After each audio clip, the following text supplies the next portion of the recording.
Jim Cramer just said investors should consider buying SpaceX for their kids. Let's check it out. SpaceX is trading near lifetime lows, and today 101 billion worth of shares become eligible for trading, more than doubling the stock's public float. Virtually every buyer since the IPO is underwater. The stock is roughly 51% off of its high, IPOing around 150, trading around 110 right now. Buy it for your kids is a real position with a real cost. It means holding a stock that just lost $115 a share for a decade or more, and the options market is currently pricing SpaceX at 75% implied volatility for the next year alone. So which is it? Is Cramer describing a generational entry at the moment for everyone else having given up? Or is buy it for your kids just what people say when a stock can't be defended on a one-year view? Let's check it out on today's edition of Options Math Check. So yeah, I mean, there's a lot of people that are long-term bullish on SpaceX, short-term bearish. This has been a super bearish move here after opening around 150, chopping all the way up to 225, and then immediately giving up the gains, trying again, and then selling off. What is interesting though is, everyone is so bearish on this thing that there's so many people that are kind of fear-mongering around the fact that the public float could create more selling, and really the release of those shares could create more selling. But I think a lot of people are seeing it as an opportunity. This could be one of the biggest volume days for SpaceX. If you look at the first IPO day, we had 500 million shares traded, which is absolutely nuts. And then 250 million, and then 323 million after that.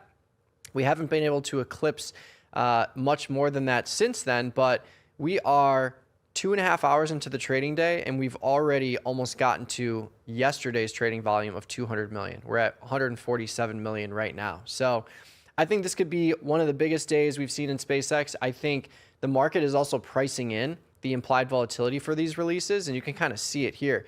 I believe there's another one in September and another one in late August. So you can see 100% implied volatility in the August cycle, 88% implied volatility in September, 86 in October, and then it drops pretty dramatically down to the low 80s, high 70s as you go further out in time. So the market's pricing in more volatility here in the near-term cycle, which shouldn't surprise anyone given the crazy moves we've seen in SpaceX.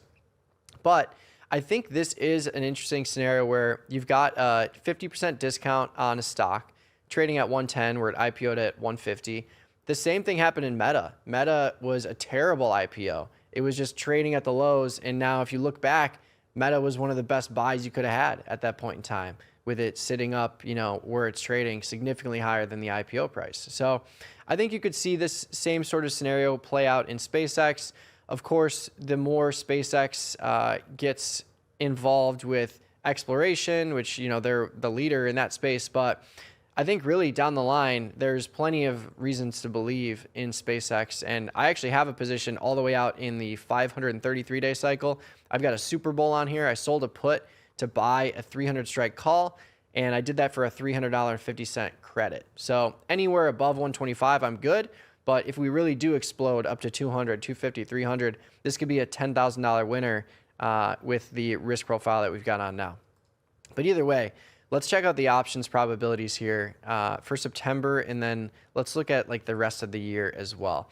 I think what you'll be interested to see is plenty of call skew here, which shouldn't be a shock. I mean, if you look at the 90 strike put option trading for $4, that's about 20 points out of the money. And then you look at the 130 strike up here, you're trading for double that value. So the velocity risk is certainly priced into the upside.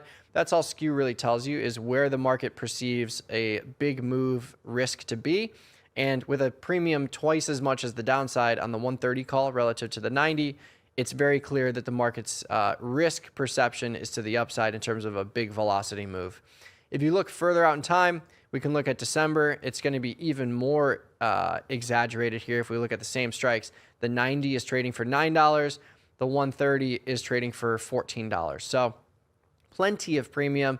And if you go even further out in time, if you went out to the 210, this thing is still trading for almost $400, 100 points higher than where we're currently trading. And obviously, the premium for the stock going to zero is basically worthless. So not necessarily a fair assessment from an equidistant standpoint, but it just goes to show that the options down at 10, 20, 30, 40 are worthless, while the options that are 100% higher are trading for hundreds of dollars. And you can see that's still the case. Even if you go to the 300 strike, this thing is still trading for $1. So plenty of premium to the upside. I think it creates a scenario where, especially for long-term positions, you have the ability to create strategic benefits in terms of the strategy selection. So like call ratio spreads against 100 shares of stock, butterflies to the upside. They're all going to be really cheap relative to notional because you have this call skew benefiting you and giving you the ability to create super wide trades. So I think it's a blessing if you have SpaceX at 100 where it IPO'd at 150, especially given the call skew nature of this product. You could sell a put and buy a call spread super wide for a credit, similar to what I did with the short put to buy a call.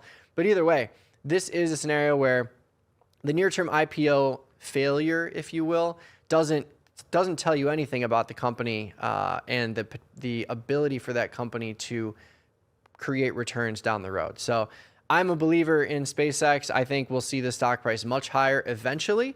But in the near term, with all the chop, with the shares being released, we're going to see much more volatility. The market is telling us we should expect to see much more volatility. And the call skew is telling us if we're going to see a big move now, especially after a 50% haircut from the IPO price, it's probably going to be to the upside.